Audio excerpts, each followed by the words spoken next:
Hello YouTube! I got a desperate request from a subscriber to explain Rocket Bunny wheel fitment.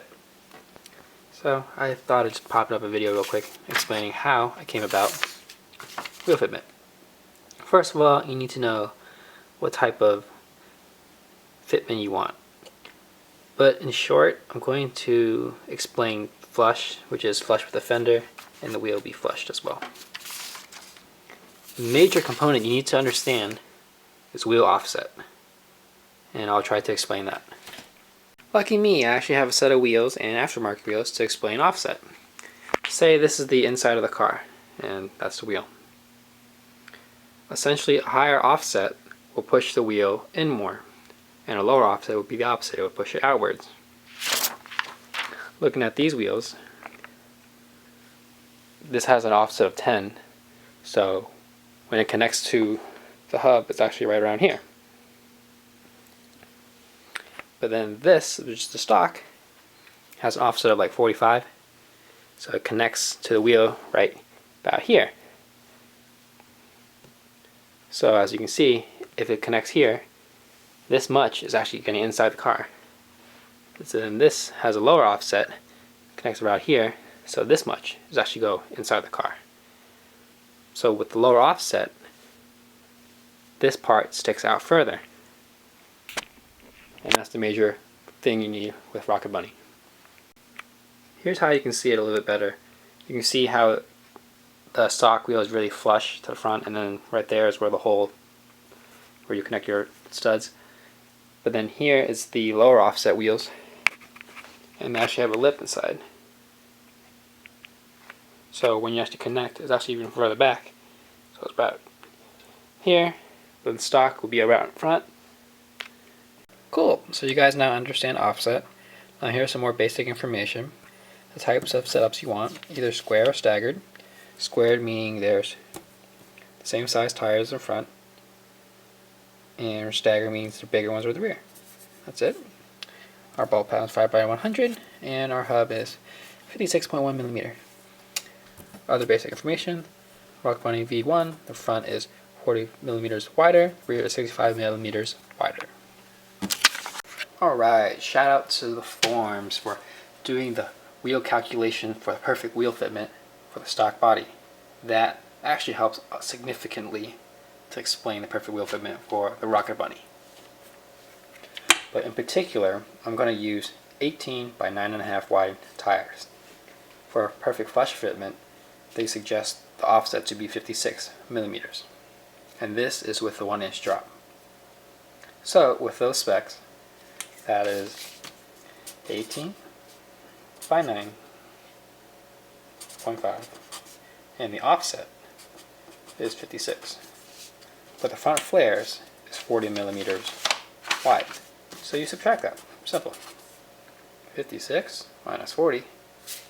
Man, I need to go back to school. So, in theory, if you keep the wheel size the same, this, with the 1-inch drop,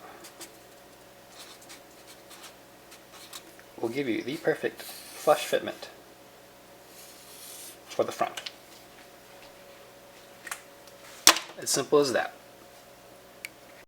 So, as you can see, the chart is very linear, because it's basic information. You have wider wheels, the offset needs to be changed to match, so it goes respectively. Now, taking a look at the rear, I used 18 by 10 plus 51, which is, according to the forms, a perfect fitment for flush. So that's 15 by 10 plus 51 millimeters. Ooh, I'm like drunk or something.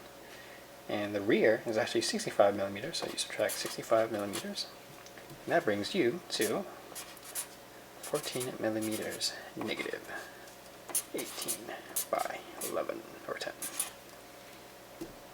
And this is if you stick with 18 by 10. And this will give you the perfect flush fitment for the rear.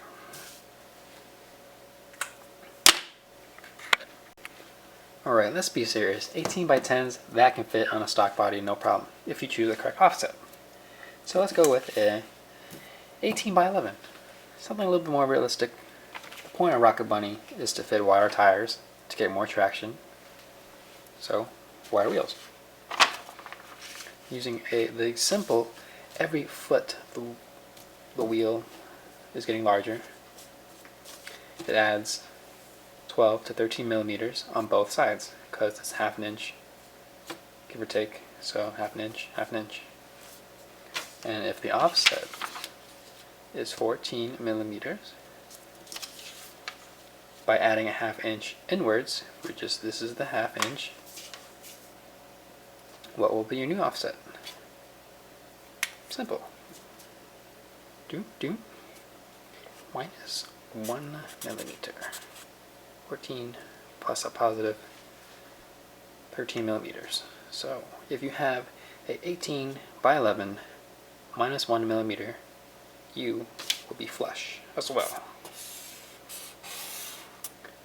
And this similar thing can be done to the front as well.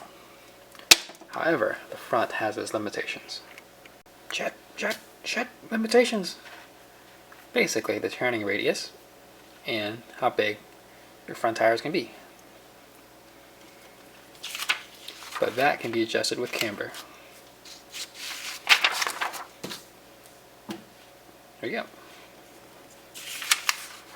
That's why it's a good idea to choose from flush and then work your way from there, depending on the stance you want. Next, I will explain tire fitment. This is extremely important. Maybe more important than wheels itself. Because if you choose the wrong tires, they are not going to fit. I gave an actual example of my rear fitment. I have 265, 40 in the rear, and R18, which is the rim. So, my sidewall, which is the side of the wall of the wheel, or the tire, it's that, about 4 inches. So, considering this, my wheels are 18-inch wide, and the walls are 4 inches wide. Bringing it like this. Drawing's not the scale. Nevertheless, you can only go so big, because if you get even bigger, your fender is going to hit. And yes, you can actually go to 295. But here is an example of 265 changing the ratio to 35, and that's 3.65. But then that's actually almost an inch or half an inch smaller overall because it's both diameters. Anyhow, this is how 265/40 R18 looks. As you can see, I can fit a little bit larger tires, but that's not a good idea. I'm gonna have a bad time.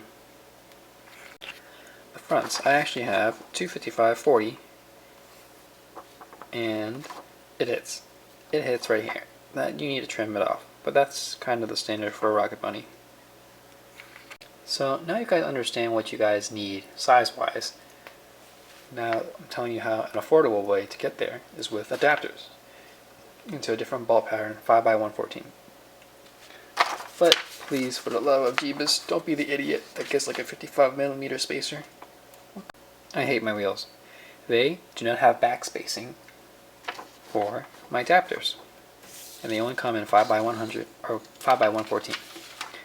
Back spacing is behind the wheel. They would have these little, I guess, pockets, and when you have your adapters added to it, it will poke right there instead of cutting it off, like such. So these will actually stick out and fill that. However, these Cosmo racing wheels do not have back spacing, so you would have to cut them off. The extra stud in a minute. So these will have to be trimmed down and cut off.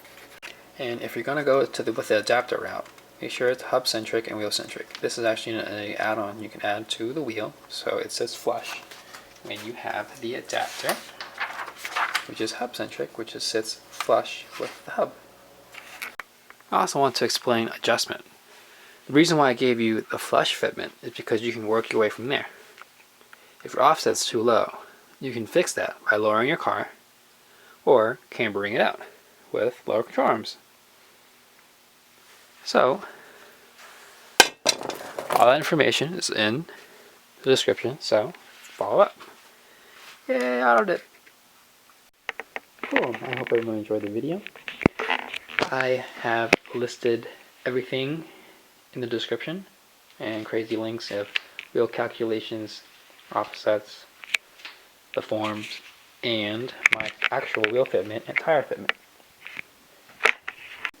I want to share a cost-effective route, which is the Forge Star F14 Super Deep Concave custom built to spec, and it's about 17 grand shipped, maybe a little bit more, but those are custom to spec, so however crazy offset, however wide you want, that can be achieved for an affordable rate. My setup was a little bit more affordable, but if I had to start over again, I'd probably just choose them just to call it a day. I hope you guys enjoyed the video. If you like, subscribe, like, all that goodness. Please and thank you.